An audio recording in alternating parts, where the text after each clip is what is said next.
வணக்கம். இப்போ இந்த வீடியோ ப்ரெசன்டேஷனில் நம்ம எம்சிஎக்ஸ் நேச்சுரல் கேஸ் மார்க்கெட்டில் இன்றைக்கி எப்படி ட்ரேட் பண்ணலாம் அப்படின்றத பற்றி பார்க்குறதுக்கு முன்னாடி நேற்று மார்க்கெட்டில் என்ன நடந்தது, நம்ம என்ன எதிர்பார்த்தோம் அப்படின்றத பற்றி பார்க்கலாம். நீங்கள் பார்த்துட்டு இருக்கிறது நேச்சுரல் கேஸோட 7 நிமிஷம் கேண்டில் ஸ்டிக் சார்ட். இந்த கேண்டில் ஸ்டிக் தான் இந்த மார்க்கெட்டோட ப்ரைஸ் ஓப்பனிங் 200.8 பக்கமாக ஓப்பன் ஆகிருக்க நேச்சுரல் கேஸ் மார்க்கெட். நம்ம என்ன எதிர்பார்த்தோம் அப்படின்னா 202 ரெசிஸ்டன்ஸை வச்சு 203.6 ஸ்டாப் லாஸ் வச்சு மார்க்கெட் டவுன் ட்ரெண்டுக்கு சாதகமாக இருக்கும்னு எதிர்பார்த்தோம்.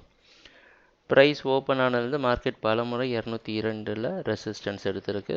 198 வரைக்கும் கூட கீழே வந்திருக்கு. ஆனால் மறுபடியும் பவுன்ஸ் பேக் கொடுத்து 200.8லேயே க்ளோஸ் ஆகிருக்கு.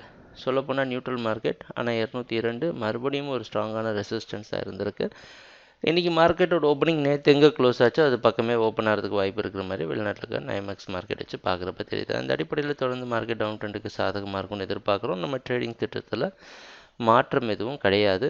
203.6ல் ஸ்டாப் லாஸ் வைக்கலாம், இல்லை கொஞ்சம் ஃபண்ட் இருந்தால் 204ல் கூட ஸ்டாப் லாஸ் வச்சு ட்ரேட் பண்ணலாம். ஏன்னா இந்த கான்ட்ராக்ட் முடிவடைகிற நேரமும் பக்கத்தில் வந்தாச்சு. மிகப்பெரிய ட்ரேடிங் ஸ்ட்ராட்டஜிஸ்லாம் நம்ம இம்ப்ளிமெண்ட் பண்ணுறது ரொம்ப யோசித்து தான் பண்ண வேண்டியதாக இருக்குது. இருந்தாலும் தொடர்ந்து மார்க்கெட் டவுன் ட்ரெண்டுக்கு சாதகமாக இருக்கும்னு எதிர்பார்க்கலாம். ட்ரேடிங் நடக்கிறப்ப பார்ப்போம் என்னென்ன மாற்றங்கள் வருதுன்னு எங்கள் வீடியோ ப்ரெசன்டேஷனை தொடர்ந்து பார்த்துட்டு வந்ததுக்கு மிக்க நன்றி, மகிழ்ச்சி, வணக்கம்.